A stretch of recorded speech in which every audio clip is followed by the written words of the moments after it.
नमस्कार, आप देख रहे हैं हल्ला बोल टीवी और मैं हूं आपके साथ सुरभि। बीजेपी सांसद निशिकांत दुबे ने एक बड़ा खुलासा किया। उन्होंने कहा कि पूर्णिया सांसद पप्पू यादव बीजेपी में आना चाहते हैं, जिसके लिए वो गिड़गिड़ा रहे और विनती कर रहे हैं कि प्लीज मुझे बीजेपी में बुला लीजिए, जिसके बाद से बवाल मच गया है। इस पूरे मामले के बारे में विस्तार से बताएंगे हल्ला बोल टीवी के संपादक दीपक शर्मा। देखिए, गोड्डा से भारतीय जनता पार्टी के सांसद हैं निशिकांत दुबे, वरिष्ठ सांसद हैं। उन्होंने दावा किया है कि पप्पू यादव जो फिलहाल कांग्रेस पार्लियामेंट्री बोर्ड के एसोसिएट मेंबर हैं, वे गिड़गिड़ा रहे थे उनसे मिलकर के कि हम मुझे भारतीय जनता पार्टी में, मेरी एक ही विनती है कि मुझे किसी भी तरह से भारतीय जनता पार्टी में शामिल करवा दीजिए। और इसके बाद पप्पू यादव भड़क गए। अब पूर्णिया सांसद निशिकांत दुबे ने ऐसा क्यों कहा, इस बारे में भी हम आपको बताते हैं। हुआ यह है कि गौतम अडानी पहुंचे थे देवघर और अडानी ग्रुप के चेयरमैन गौतम अडानी देवघर पहुंचने के बाद वैद्यनाथ धाम मंदिर में पूजा अर्चना की और उसके बाद सांसद निशिकांत दुबे से उनके घर जाकर मुलाकात की। इसके बाद पप्पू यादव ने तंज कसा और जब पप्पू यादव ने तंज कसा, उसमें उन्होंने नाम तो नहीं लिया सीधे सीधे निशिकांत दुबे का, लेकिन उन्होंने ऐसी बात लिख दी कि सबको ही समझ गया कि वे निशिकांत दुबे पर ताना कस रहे हैं। पप्पू यादव ने बिना नाम लिखे माइक्रो ब्लॉगिंग साइट एक्स पर लिखा, देवघर में आज अडानी मंदिर आए थे, फिर वे उद्योगपतियों के एक एजेंट एमपी के यहाँ गए।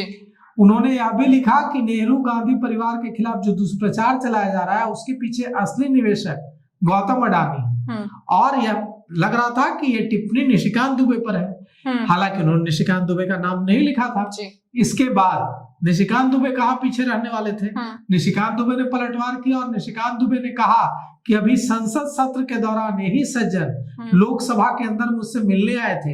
एक ही विनती थी इनकी कि मुझे भाजपा में शामिल करवा दीजिए। अंगूर खट्टे हैं, कुछ तो दीन ईमान होना चाहिए।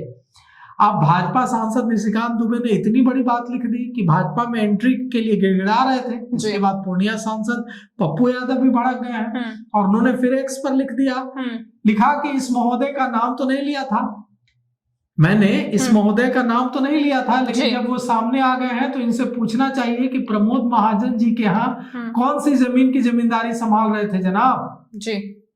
इनके पैदा होने से पहले हम कई बार सांसद रह चुके हैं। पूर्णिया किसी के बाप की जमींदारी नहीं है। अब बात यहाँ तक बढ़ गई। इसके बाद निशिकांत दुबे और पप्पू यादव के बीच अब सोचिए कि बात कहाँ तक बढ़ गई जी। कह रहे हैं पप्पू यादव की पूर्णिया किसी के बाप की जमींदारी नहीं है। इसके बाद कांग्रेस खड़ी हो गई है पप्पू यादव के पक्ष में। कांग्रेस प्रवक्ता सुप्रिया श्रीनेत ने तंज कस दिया है। कांग्रेस प्रवक्ता सुप्रिया ने पप्पू यादव के समर्थन में खड़ी हो गई है सुप्रिया जी। और सुप्रिया श्रीनेत ने लिखा है कि पप्पू यादव के ट्वीट में किसी का नाम नहीं था, फिर डिग्री दुबे क्यों बिदक गए। इससे ऐसा लगता है मानो खुद ही स्वीकार कर रहे हैं कि एजेंट एमपी या उद्योगपतियों की दलाली करने वाले एमपी का जिक्र उन्हीं के लिए था। उड़ता तीर पकड़े हैं और यह राजनीतिक मर्यादा की बात कर रहे हैं। अब पूरा मामला यह है कि गौतम अडानी रविवार को देवघर पहुंचे थे, बाबा बैद्यनाथ धाम मंदिर में पूजा अर्चना की, दर्शन किए, उसके बाद सांसद निशिकांत दुबे से मुलाकात की। इसके बाद पप्पू यादव ने ट्वीट कर दिया और बवाल मच गया। अब दोनों सांसद भिड़ गए हैं। संसद के अंदर भी दोनों भिड़ते रहते हैं, लेकिन अब बात निजी हो गई है। व्यक्तिगत छीटाकशी, व्यक्तिगत आरोप एक दूसरे पर लगाए जा रहे हैं।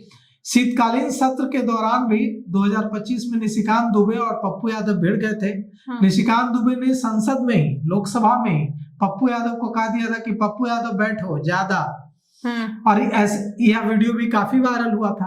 अब यह जो लड़ाई है दोनों के बीच, अब इस पर सवाल यह उठता है कि पप्पू यादव तो वफा की कस्में खाते रहते हैं। वे कहते हैं कि भला है बुरा है जैसा भी है, मेरा पति मेरा देवता है। वो किसके लिए पति कहते हैं? कांग्रेस के लिए। वो कहते हैं कि कांग्रेस उन्हें सम्मान दे या न दे, मान दे या न दे, वे एक बार निकाह कर लिए हैं तो अब और कहीं नहीं जाएंगे, अब कांग्रेस के साथ ही रहेंगे। ऐसे में अगर निशिकांत दुबे ने इतना बड़ा आरोप लगा दिया है कि वे भारतीय जनता पार्टी में आना चाहते हैं और इसके लिए गिड़गिड़ा रहे हैं, तो पप्पू यादव को गुस्सा आएगा ही।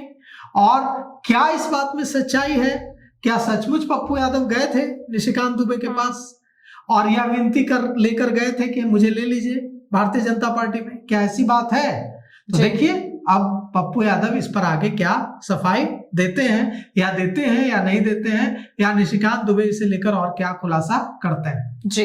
क्योंकि पप्पू यादव तो पानी पी पी कर बीजेपी को गाली देते हैं। अब देखिए इस मामले में और क्या क्या खुलासे, मुझे लगता है इस मामले में भी और खुलासे होंगे। जी, तो सुना आपने पूरा मामला। दरअसल गौतम अडानी देवघर दर्शन करने पहुंचे थे, जिसके बाद पप्पू यादव ने अपने ट्विटर पे ट्वीट किया जिसमें निशिकांत दुबे का नाम नहीं था, लेकिन उसके बाद निशिकांत दुबे भड़क गए और उन्होंने कहा कि पप्पू यादव बीजेपी में शामिल होना चाहते हैं, जिसके लिए वो गिड़गिड़ा रहे हैं। अब दोनों लोगों के बीच, पप्पू यादव निशिकांत दुबे के बीच बयान, अब सोशल मीडिया पर बयानबाजी शुरू है। अब देखना होगा कि आगे क्या कुछ होता है। हालांकि कांग्रेस पप्पू यादव के समर्थन में है। इसको लेके आपकी क्या राय है, हमें कमेंट करके जरूर बताएं। फिलहाल इस पेशकश में इतना ही। तमाम खबरों के लिए देखते रहे हल्ला बोल टीवी। धन्यवाद।